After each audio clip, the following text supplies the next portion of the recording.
yang baik. Di dalam nama Yesus yang diberkati Tuhan, bersama-sama katakan amin. Kita akan mendengarkan sharing firman Tuhan dari Pastor Debbie Octavia.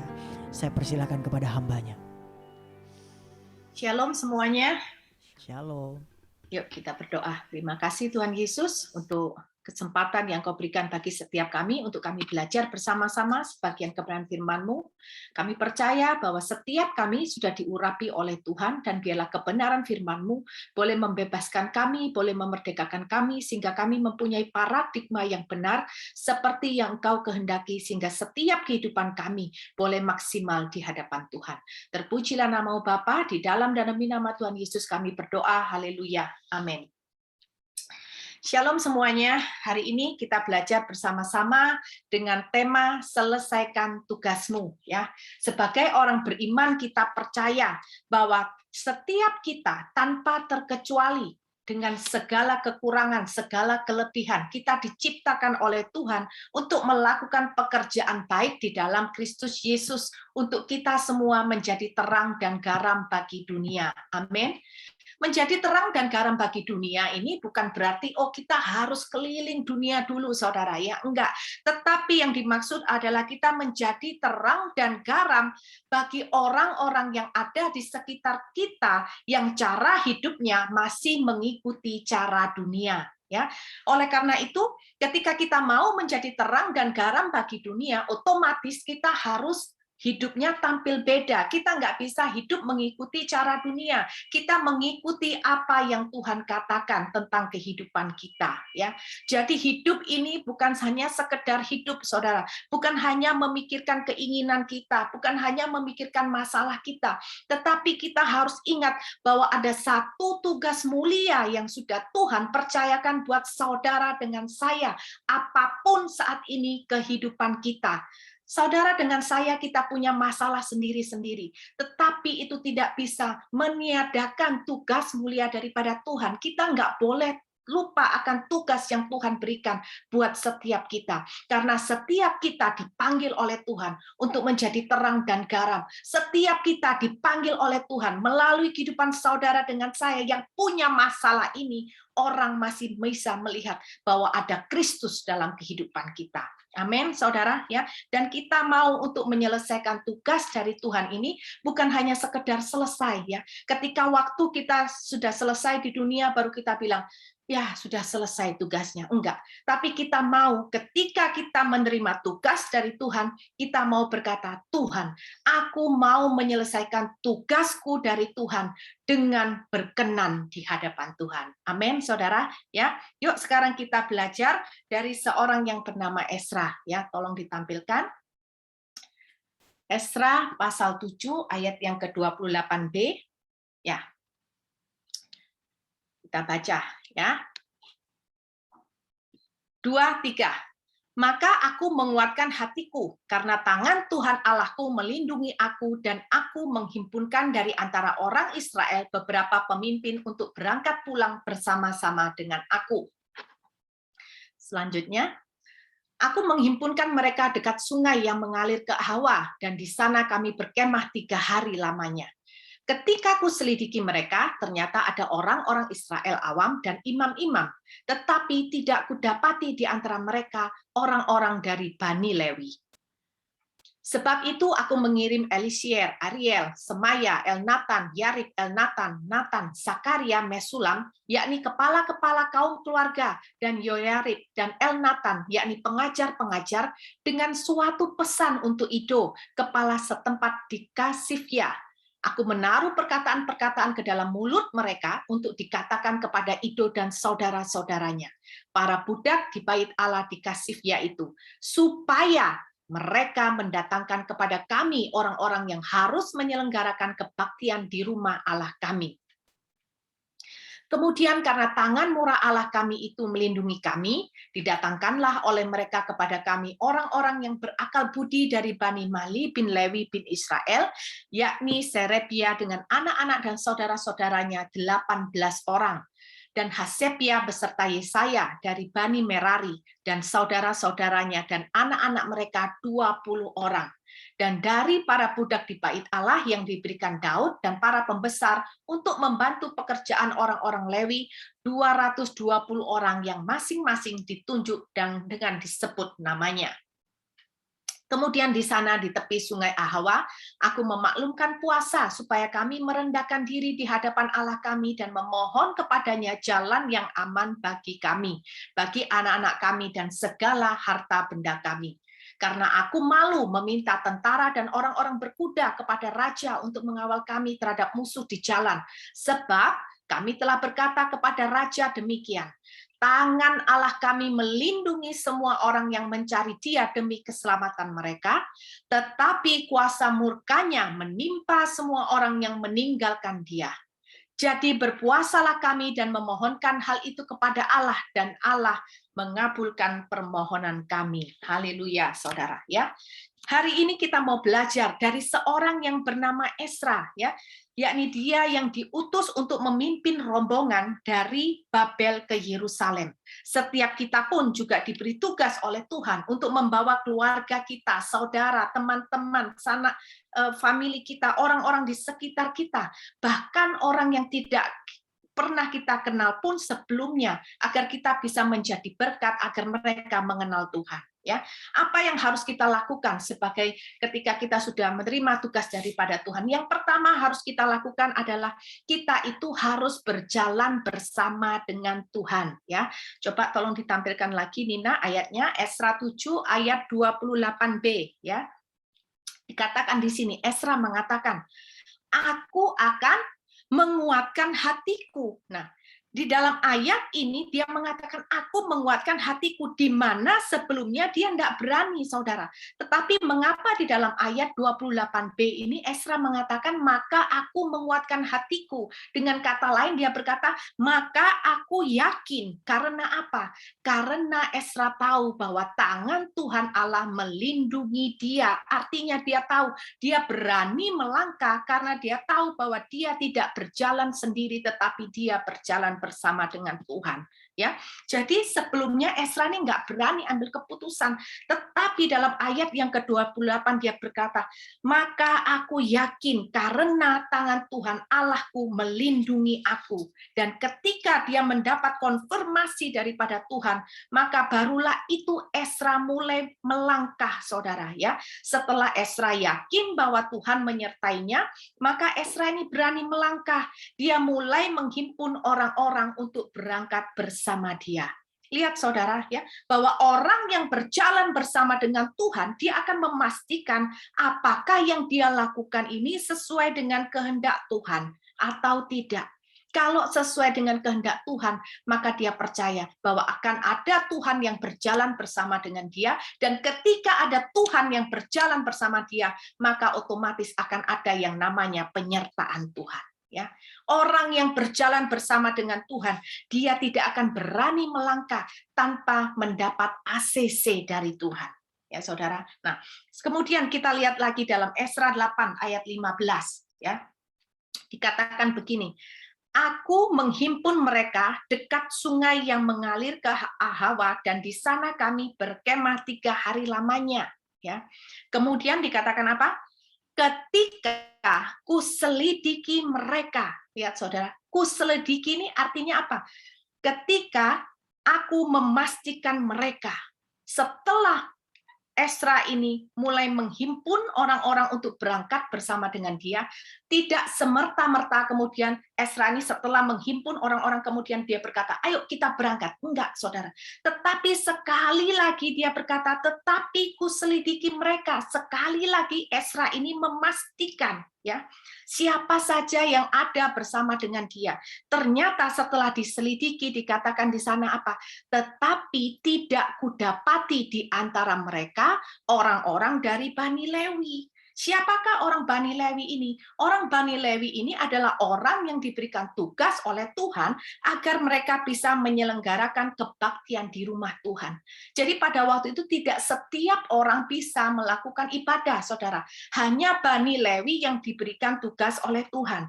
Nah, ketika Esra melihat, loh ternyata di rombongan ini nggak ada Bani Lewi, maka akhirnya Esra mengutus orang-orang untuk datang kepada Ido, ya, dengan satu pesan supaya mereka mendatangkan kepada kami orang-orang yang harus menyelenggarakan kebaktian di rumah Allah kami. Ini saudara, kita lihat ya, Esra ini orang yang luar biasa. Pada waktu itu ketika dia sudah menghimpun orang-orang yang akan berangkat bersama dengan dia ke Yerusalem, semuanya sudah ada pada Esra pada waktu itu, saudara ya. Mulai dari pemimpin-pemimpin yang menyertai Esra dan juga harta benda yang dibawa itu bukan hanya sedikit, sangat banyak, saudara. Tetapi ketika dia menemukan bahwa tidak ada orang Lewi yang bisa melakukan ibadah di rumah Tuhan, maka Esra memutuskan untuk tidak berangkat. Ya, saudara. Di sini kita bisa melihat bahwa Esra adalah seseorang yang selalu berjalan bersama Tuhan. Dia tidak berani melangkah sekalipun di awal dia sudah diberikan tugas. Dia tahu.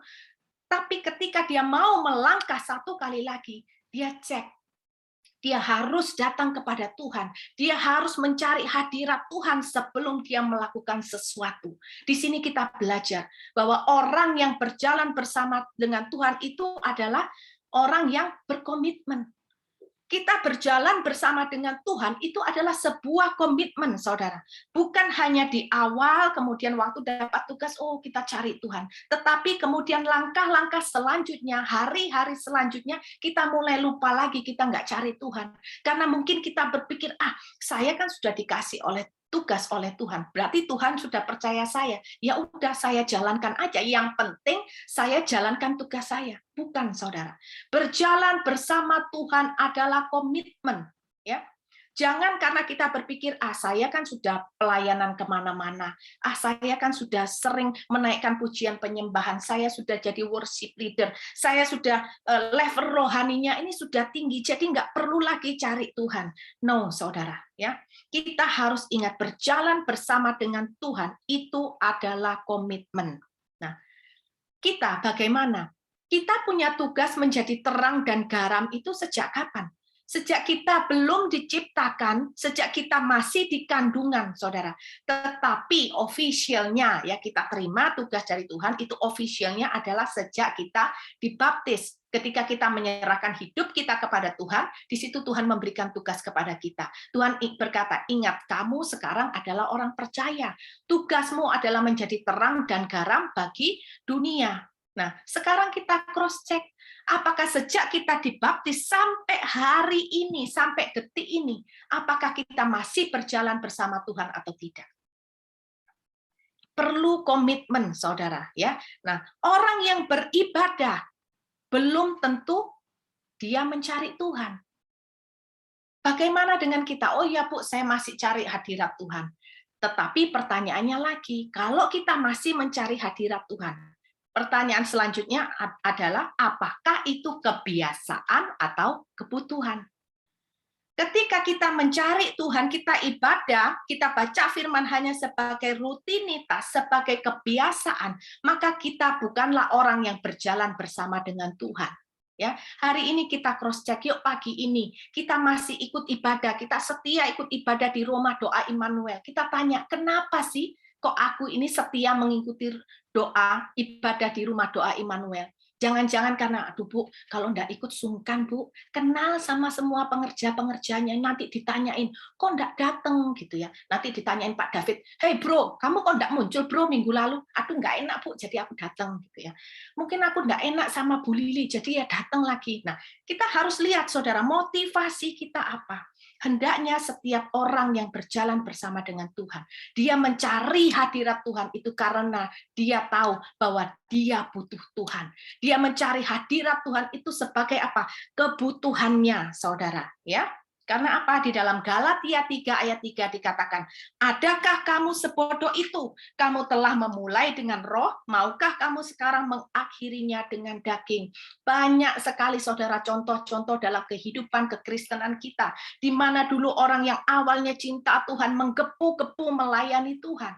Tetapi kemudian pada akhirnya mereka jatuh. Karena apa? Di awal mereka berjalan dengan Tuhan, tetapi setelah sekian lama mereka mulai terlena, mereka merasa bisa tanpa Tuhan.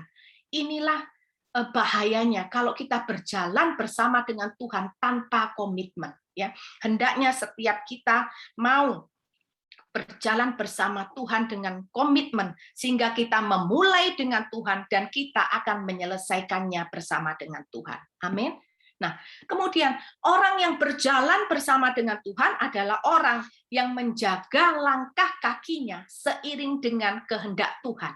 Supaya apa? Supaya kita tidak tergelincir, saudara.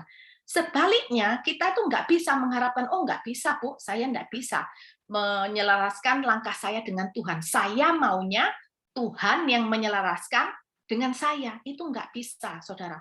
Kalau kita minta Tuhan yang menyelaraskan, Tuhan yang menyesuaikan dengan kita, maka bukan saja kita itu akan tergelincir, tetapi pasti kita akan tersesat dan terhilang. Ya.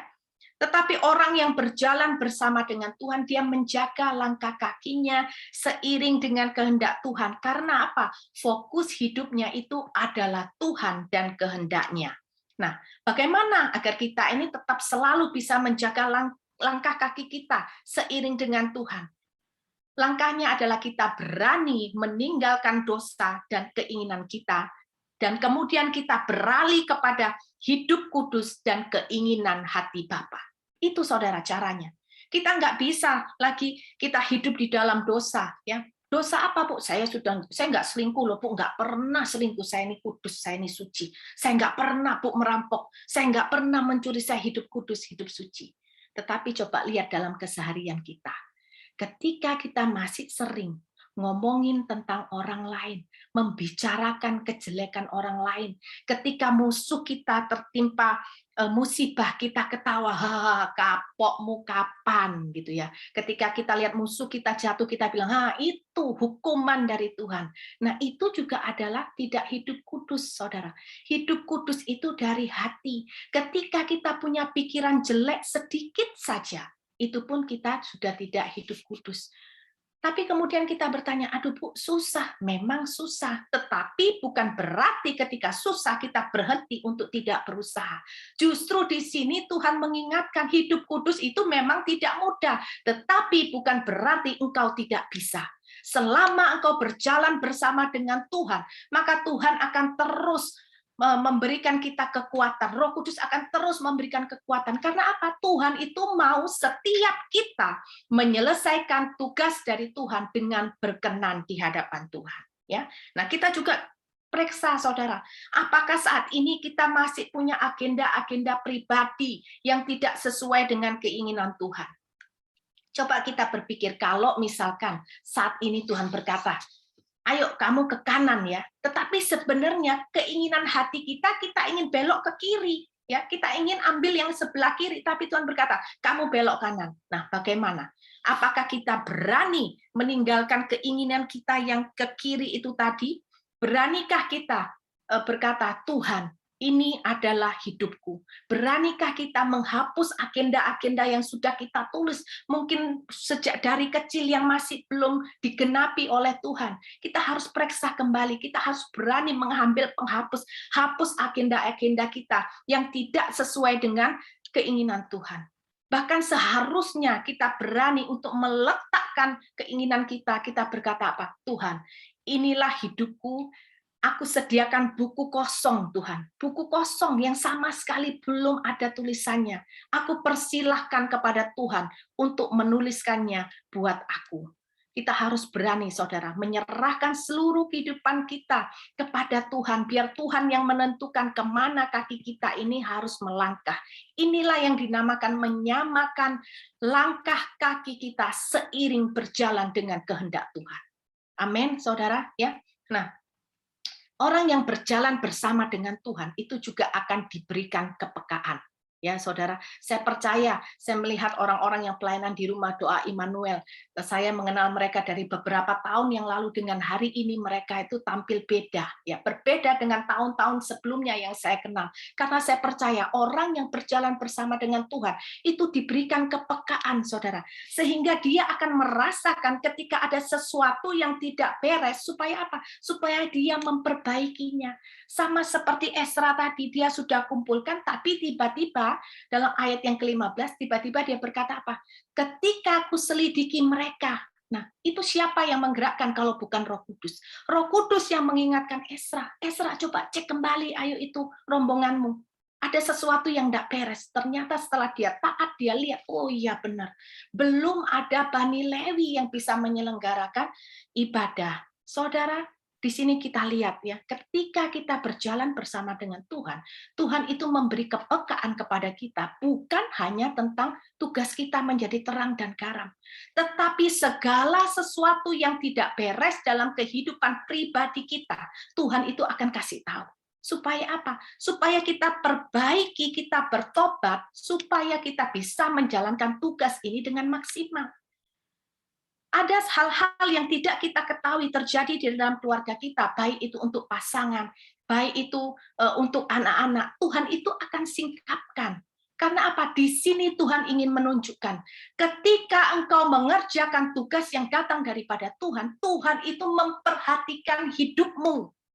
Segala sesuatu yang tidak beres yang terjadi di dalam keluargamu, di dalam saudaramu, di dalam orang tuamu, di dalam pekerjaanmu, Tuhan itu akan singkapkan melalui kepekaan yang akan Tuhan berikan kepada kita. Karena Tuhan ingin menegaskan bahwa apa? Ketika engkau menyerahkan hidupmu kepada Tuhan untuk melakukan tugas yang datang daripada Tuhan, Tuhan berkata apa? Jangan khawatir akan hidupmu. Sekalipun engkau nggak tahu yang terjadi dalam keluargamu, tapi Tuhan tahu, dan Tuhan akan singkapkan itu kepadamu. Di sini kita memperoleh peneguhan daripada Tuhan, bahwa orang yang berjalan bersama dengan Tuhan, itu Tuhan selalu perhatikan. Amin, saudara. Ya, oleh karena itu, ayo hari ini, jangan lagi cuma mikir, aduh masalahku belum selesai. Ya, serahkan masalah itu kepada Tuhan. Kita harus ingat, ada satu tugas mulia yang harus kita kerjakan di dalam kehidupan ini sebelum kita menutup mata. Dan orang yang berjalan bersama dengan Tuhan itu rohnya akan semakin kuat, saudara. Masalah itu akan tetap datang, tetapi orang yang berjalan bersama dengan Tuhan, dia tidak menjadi lemah. Melakukan tugas dari Tuhan itu memang nggak mudah, saudara. Ya, apalagi ditambah dengan beban masalah, akan semakin menjadi tidak mudah. Tetapi orang yang berjalan bersama dengan Tuhan, rohnya itu bukan semakin lemah, tetapi semakin kuat. Karena apa? Karena dia berjalan bersama dengan Tuhan. Ketika orang berjalan bersama dengan Tuhan, maka Tuhan akan selalu memberikan kekuatan dan penghiburan bagi dia. Kuasa Tuhan itu nyata bagi orang yang berjalan bersama dengan Tuhan. Bahkan justru Tuhan berkata apa? Justru di dalam kelemahanmu lah kuasaku menjadi sempurna. Amin, saudara. Lihat, saudara, apa sih yang perlu kita kerjakan? Kita hanya perlu menyerahkan hidup kita sepenuhnya kepada Tuhan. Kita berkata, Tuhan, ini aku mau melakukan tugas daripada Tuhan. Aku mau menjadi terang dan garam bagi siapapun orang yang aku temui. Di situ Tuhan akan memberikan kekuatannya buat kita. Sehingga ketika kita semakin hari semakin berjalan, kita tidak akan pernah menjadi lemah. Justru roh kita semakin kuat. Makanya yuk hari ini, kalau ada masalah melanda kehidupan kita, ya, jangan marah, saudara.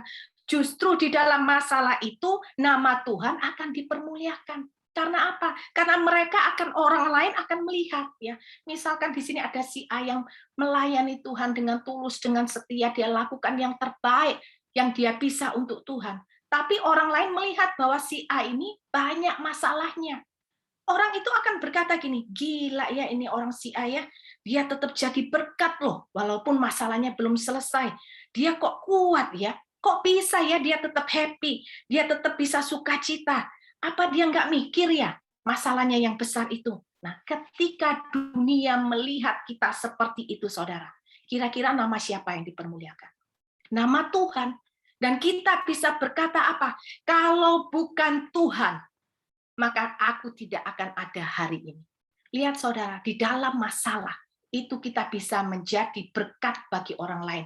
Di dalam masalah kita bisa menjadi terang dan garam bagi orang lain. Hanya tergantung bagaimana persepsi kita. Ya saudara, kita punya roh yang kuat, bukan berarti badai itu nggak bisa datang. Badai tetap datang, tetapi yang luar biasanya adalah apa? Badai itu tidak dapat menghancurkan orang yang berjalan bersama dengan Tuhan. Amin, saudara. Ya, yuk hari ini kita berkata, Tuhan, aku mau terus berjalan dengan Tuhan sampai akhir, sampai setia. Sehingga kita ketika waktu kita sudah usai di dunia, kita bertemu dengan Tuhan Yesus di dalam kekalannya, Tuhan itu akan berkata kepada kita, well done my servant. Ya. Dan kita pun juga bisa menjawab Tuhan, kita berkata apa? Tuhan, aku mencintaimu. Aku sudah menyelesaikan tugasku. Indah ya saudara, tetapi kalau kita tidak berjalan bersama dengan Tuhan, nggak bisa kita ngomong sama Tuhan, Tuhan sudah aku selesaikan tugasku. Nanti malaikat bilang, tugas apa gitu ya, tugas apa? Wong kamu cuma asal aja gitu ya. Tapi hari ini kita belajar ya, kita mau selesaikan tugas kita dengan berkenan. Nah, yang kedua, apa yang harus kita lakukan? Kita harus fokus pada perkara surgawi. Ayat 21 saya bacakan ya.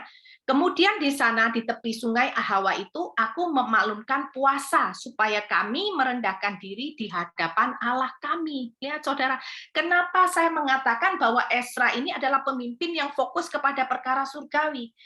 Kita lihat ketika dia mengalami masalah, responnya itu adalah dia mencari Tuhan.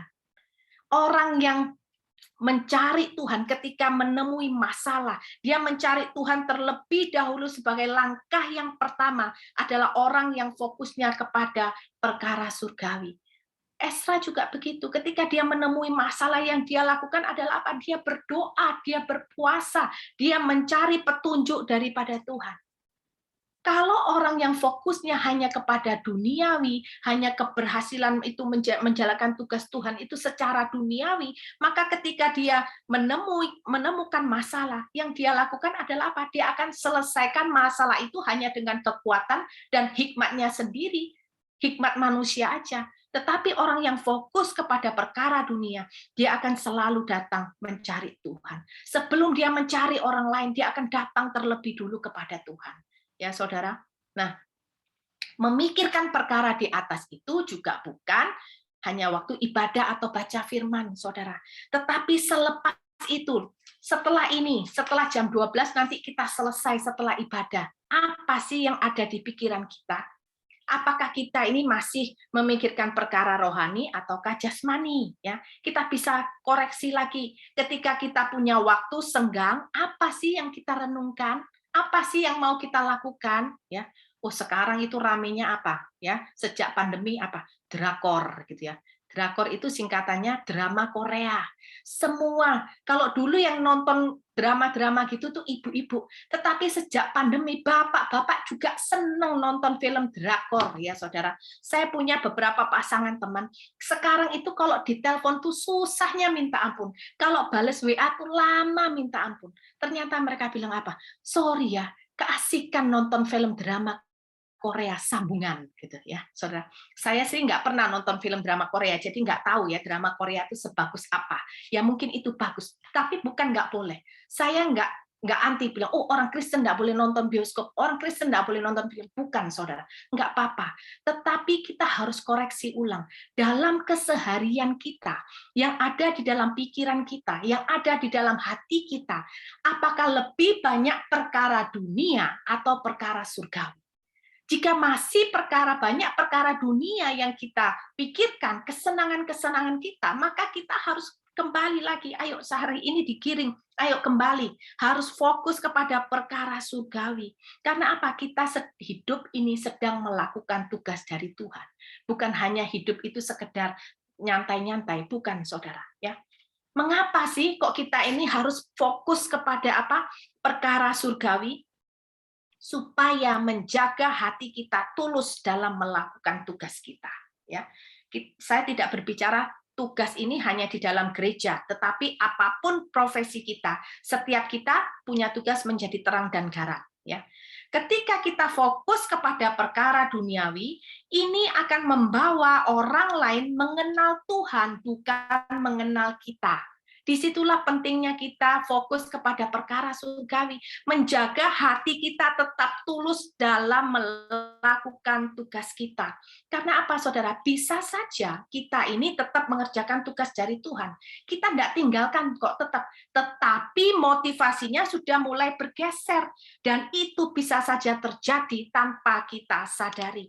Kita mulai bangga terhadap diri kita sendiri. Kita mulai lagi mencari pujian dari manusia, suka dibanggakan oleh orang lain, suka dikenal oleh orang lain. Karena apa? Karena kita merasa berhasil menjalankan tugas kita. Ini yang harus kita hati-hati, saudara. Dengan fokus perkara surgawi, maka kita akan menjaga motivasi kita tidak bergeser. Ya, melayani Tuhan itu untuk kemuliaan Tuhan, itu tidak dinilai dari apa yang kita kerjakan, saudara. Bisa saja yang namanya hamba Tuhan, pendeta, ya seperti saya ini, bisa aja dengan worship leader melayani di rumah Tuhan. Ya, orang jemaat lihat, waduh luar biasa ya ini hamba Tuhan melayani Tuhan. Tetapi kalau motivasi saya tidak benar di hadapan Tuhan, motivasi saya hanya karena saya ingin dipuji oleh orang lain, maka saya tidak sedang mengerjakan tugas daripada Tuhan. Yang saya kerjakan adalah hanya untuk kebanggaan diri saya sendiri. Hanya untuk supaya saya dikenal orang. Tetapi jika ada seorang pilot atau polisi, ya dia mengerjakan tugas sebaik-baiknya karena dia tahu bahwa bekerja dengan baik itu merupakan bagian dari iman, maka orang inilah yang baru kita katakan ini orang yang melayani Tuhan. Polisi dan pilot ini adalah orang-orang yang memikirkan perkara surgawi, bukan pendeta itu tadi, saudara. Ya, jadi pelayanan memuliakan nama Tuhan itu tidak dilihat hanya dari apa yang kita kerjakan. Orang memberitakan firman, tapi kalau motivasinya bukan untuk kemuliaan Tuhan, maka itu pun dia tidak berjalan bersama dengan Tuhan. Dia tidak fokus kepada perkara surgawi. Ya. Nah, orang yang fokus kepada perkara surgawi ini, dia akan apa? Mendapatkan kekuatan ketika menghadapi masalah, ya saudara. Dalam melakukan tugas, ketika kita mau jadi terang dan garam, masalah itu pasti ada. Dan masalah inilah yang sering membuat kita apa? Putus asa. Ada orang yang saya bilang, ayo sudah, jangan terus fokus kepada masalahmu. Ayo sama-sama kita jadi berkat yuk bagi orang lain. Dia berkata apa? Lebih baik aku ndak usah jadi berkat, ndak apa-apa. Ya, istilahnya kalau orang Jawa itu bilang gini, nggak kepatean gitu ya. Nggak apa-apa, nggak usah jadi berkat, aku jadi biasa-biasa aja. Yang penting aku itu ndak ada masalah. Nah, lihat saudara ya, masalah itu yang sering kali menggagalkan kita untuk kita menjadi terang dan garam. Tetapi di sini ketika kita fokus kepada perkara surgawi, kita akan mendapatkan apa? Kekuatan, saudara ya. Entah apapun itu masalah kita, mungkin sakit, penyakit, ditolak oleh orang-orang sekitar, masalah ekonomi, masalah dengan mertua, masalah dengan pasangan, apapun itu. Orang yang fokus kepada perkara surgawi, dia tidak akan pernah dijatuhkan oleh masalah, tetapi justru dia semakin bergiat lagi untuk melakukan tugasnya dari Tuhan. Karena apa? Dia tahu bahwa masalahnya itu akan ada waktunya bagi Tuhan untuk memulihkannya. Amin. Bahkan orang yang fokus kepada perkara surgawi, dia bisa berkata, enggak apa-apa masalahku dipulihkan. Yang penting aku sudah melakukan tugasku dari Tuhan. Karena ketika nanti kita menghadap Tuhan, enggak ditanya, kenapa masalahmu kok enggak selesai? Enggak. Tetapi ditanya, apakah setiap kita sudah melakukan tugas kita sebagai orang yang percaya? Amin, saudara. Kita belajar dari Musa ya dalam Keluaran 5 ayat 22. Musa ini berkata seperti ini, Tuhan, mengapakah kau perlakukan umat ini begitu bengis? Mengapa pula aku yang kau utus? Di sini Musa ini marah kepada Tuhan karena dia merasa apa? Dia sudah taat, dia sudah setia melakukan tugasnya, tetapi kenapa hasilnya itu enggak kelihatan? Justru bangsa Israel mengalami penderitaan, justru orang-orang Israel marah sama dia. Nah, di sini saudara, ini harus mengingatkan kita. Ketika kita melakukan tugas dari Tuhan, yang perlu kita lakukan adalah hanya taat dan setia mengerjakan tugas kita. Hasilnya bagaimana adalah urusan Tuhan dengan orang itu. Amin, saudara. Yang penting kita sudah lakukan tugas kita dengan segenap hati, karena kita tahu ada mahkota kehidupan yang sudah menanti saudara dengan saya. Amin. Biarlah mahkota itu menjadi motivasi kita juga, mengingatkan kita juga, ya saudara, untuk kita selalu mempunyai hati yang tulus, hati yang murni di hadapan Tuhan. Ibrani 12 ayat 3 dikatakan, ingatlah selalu akan Dia yang tekun menanggung bantahan yang sehebat itu terhadap dirinya dari pihak-pihak orang berdosa, supaya jangan kamu menjadi lemah dan putus asa. Di sini Tuhan itu mengingatkan kita, ayo belajar yuk dari keteladanan Tuhan Yesus. Dia itu dibantah habis-habisan, tetapi dia tidak menjadi lemah. Supaya apa? Supaya kita pun juga belajar. Kalau Yesus aja mengalami bantahan yang segitu hebat, siapakah kita? Hanya utusan Tuhan, terus kita nggak mau mengalami bantahan-bantahan, kita nggak mau mengalami masalah. Itu adalah orang yang sombong di hadapan Tuhan, saudara. Ya, tapi kita belajar dari keteladanan Yesus ini, kita akan dikuatkan sehingga kita tetap terus maju menjalankan tugas kita sampai akhir, tetap taat dan setia. Amin, saudara. Nah, yang terakhir, saudara, ya, bahwa Tuhan haruslah menjadi andalan kita. Ya, coba kita baca dalam pasal 7 ayat 28b, dikatakan tadi di sana, karena tangan Tuhan Allahku melindungi aku, ya. Karena tangan Tuhan Allahku melindungi aku. Kemudian dalam ayat yang ke-18 dikatakan lagi, karena tangan murah Allah kami itu melindungi kami. Kemudian dalam ayat 22 juga dikatakan lagi, karena aku malu meminta tentara dan orang-orang yang berkuda kepada raja untuk mengawal kami terhadap musuh di jalan. Ya, sebab kami telah berkata kepada raja demikian, tangan Allah kami melindungi semua orang yang mencari Dia demi keselamatan mereka, tetapi kuasa murkanya menimpa orang yang meninggalkan Dia. Lihat saudara, Esra adalah orang yang senantiasa mengandalkan Tuhan itu setiap waktu. Dia tidak mengandalkan Tuhan itu bukan hanya ketika dia terdesak, sudah tidak ada jalan buntu lagi baru cari Tuhan. Enggak, saudara, kita lihat bahwa setiap waktu Esra mencari Tuhan, karena bagi dia hanya Tuhanlah satu-satunya andalannya. Bagi dia hanya Tuhan satu-satunya tempat perlindungan bagi dia. Ya, bagaimana dengan kita, saudara? Ya, kalau kita lihat, ya saudara, Esra ini mengalami ketakutan, wajar saudara kalau dia itu takut. Bagaimana tidak ya? Jumlah orang yang hanya 1000 itu adalah orang-orang biasa, bukan tentara. Ditambah lagi dia membawa harta benda yang begitu banyak. Pasti akan menjadi sasaran empuk bagi apa? Bagi perampok. Tetapi sekalipun Esra takut, dia menggantungkan harapannya hanya kepada Tuhan. Esra ini nggak mau minta pertolongan dari Raja Kores, yang secara jasmani ya, kalau dilihat Raja Kores itu mampu untuk menolong dia, memberikan pertolongan kepada Esra. Tetapi dia tidak mau, saudara. Dia tetap datang kepada Tuhan. Nah, saudara, yang ingin saya katakan adalah seperti ini. Kita tidak mungkin hidup tanpa menerima pertolongan orang lain, ya. Saya nggak berkata kita nggak boleh terima pertolongan dari orang lain, enggak. Karena kita hidup itu pasti menerima pertolongan dari orang lain. Tetapi kita perlu tahu, saudara, bahwa Tuhanlah yang menggerakkan hati orang tersebut untuk menolong kita. Menerima pertolongan orang lain itu enggak salah, namun akan menjadi salah bila kita tidak meminta pertolongan Tuhan terlebih dahulu. Akan menjadi salah bagi kita ketika dalam kehidupan kita mencari manusia dulu daripada kita mencari Tuhan. Ya, saudara, kita harus belajar, biarlah hanya Tuhan satu-satunya yang menjadi andalan bagi kita setiap waktu, saudara. Karena apa? Ketika kita berharap pertolongan dari manusia, maka kita ini gagal melihat Tuhan sebagai penolong kita. Sekali lagi ya saudara, saya ulangi.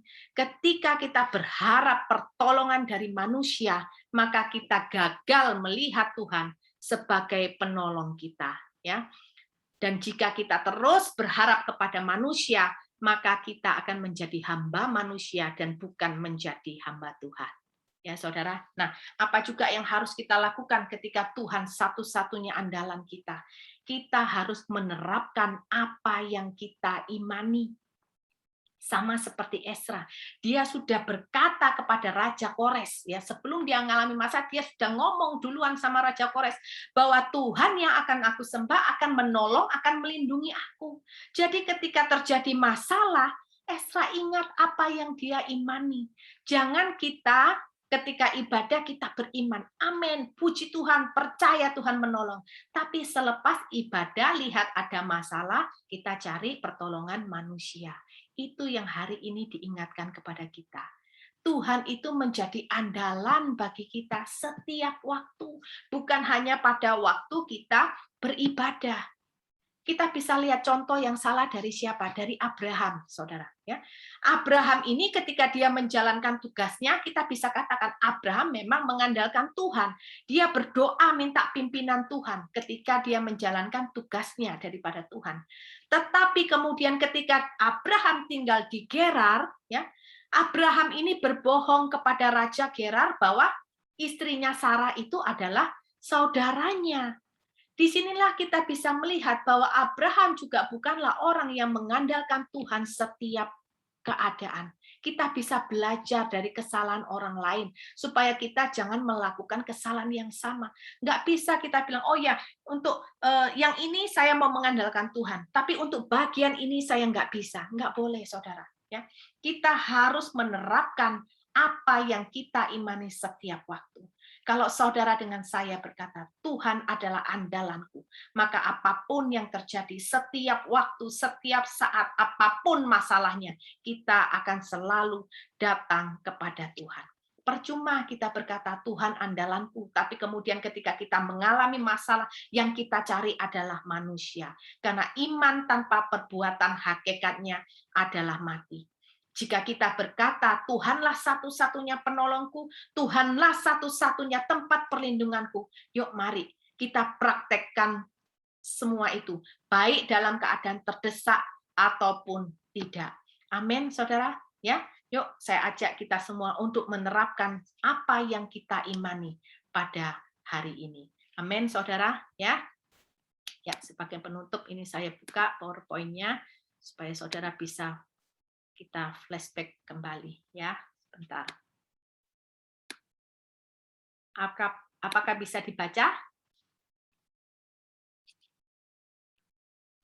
Nah, ya, ini tadi yang kita sudah belajar. Untuk menjalankan tugas daripada Tuhan, kita harus berjalan bersama dengan Tuhan. Orang yang berjalan bersama dengan Tuhan, maka dia akan berani melangkah karena berjalan bersama dengan Tuhan. Ya, berjalan bersama Tuhan itu adalah komitmen.